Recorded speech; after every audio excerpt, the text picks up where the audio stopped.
के अंदर पासपोर्ट लेके खड़ा था और मेरे आगे बहुत सारे और भी अदर कंट्री के खड़े थे, अमेरिकन, अफ्रीकन, सबको एंट्री मिल गई। एक पाकिस्तानी था, उसको भी एंट्री मिल गई। जैसे ही मैं आया, you're from India, your passport Republic of India, बोले नहीं आपको नहीं जाने देंगे। जो लाओस वाले हैं वो आपको रिटर्न भेज देंगे, फिर हम आपके पासपोर्ट पे कैंसिल स्टाम्प लगा। क्या दिक्कत है? बोले नहीं, इंडियंस को अलाउ ही नहीं कर रहा लाओस। ऐसी जो ये चीज है ना, ये इसका कोई वैल्यू नहीं है इसका। ये थाईलैंड, मलेशिया, श्रीलंका, नेपाल, ये सब सोच के खुश मत हो। जो डिफिकल्ट कंट्रीज है वहाँ पे अपना पासपोर्ट किसी काम नहीं आता। हर जगह एंट्री डिनाई, एंट्री डिनाई। ये बोल रहे हैं कि $3000 आपको कैश चाहिए तभी आप ट्रैवल कर सकते हो, वरना आप ट्रैवल नहीं कर सकते। मैंने कहा भाई ये कौन से रूल एंड रेगुलेशन है? मतलब जब आपने वीजा ऑन अराइवल दे रखा है, मतलब मैं ₹7000 की टिकट ऑलरेडी करके बैठा हुआ हूँ और ये कह रहे हैं कि मैं एंट्री नहीं कर सकता। अगर आप ये पासपोर्ट लेके बड़ी बड़ी कंट्री घूमें तब आपको पता चलेगा भाई। अभी अभी हम 9 लोग रशिया मॉस्को से डिपोर्ट होकर आ रहे हैं। हमारे सामने भाई दूसरी कंट्री वालों को इमिग्रेशन में आगे जाने दिया और हम सारे इंडियंस को लाइन से खड़ा कर दिया, थैंक्स टू द विश्वगुरु। तो जोश में आया था भाई कि मुझे एंट्री मिल जाएगी। भाई मैं हूँ एक विश्वगुरु देश का नागरिक जो अपने आप को बोलता है कि हम विश्वगुरु हैं, खुद ही बोलते हैं, मतलब अपनी तारीफ खुद ही।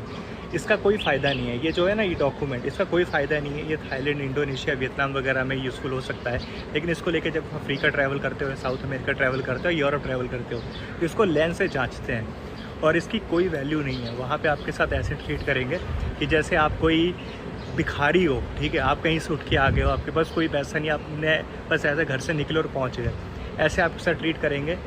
तो जितना ही भाई ये जो चीज़ें दिखाते हैं ना, या घर पे बैठ के आप लोगों को जो बातें आती हैं, घर से बाहर निकलो फिर आपको पता चलेगा कि इंडियंस की क्या वैल्यू है, इंडिया की क्या वैल्यू है और पासपोर्ट की क्या वैल्यू है। घर पे बैठ के सबको बातें आती हैं, घर से बाहर निकलो, पैसा खर्च करो, फिर चीज़ें पता चलेंगी। घर पे बैठ के तो आप घर के शेर हो, घर के बाहर आपको पता चलेगा कि आपकी क्या वैल्यू है। ये देखो, सबसे अच्छी चीज़ दिखाता हूँ। एक है इंडिया का पासपोर्ट, दूसरा है कनाडा का पासपोर्ट। दोनों में सबसे अच्छा डिफरेंस क्या है देखो। उसके लिए लाइट बंद करते हैं सबसे पहले हम।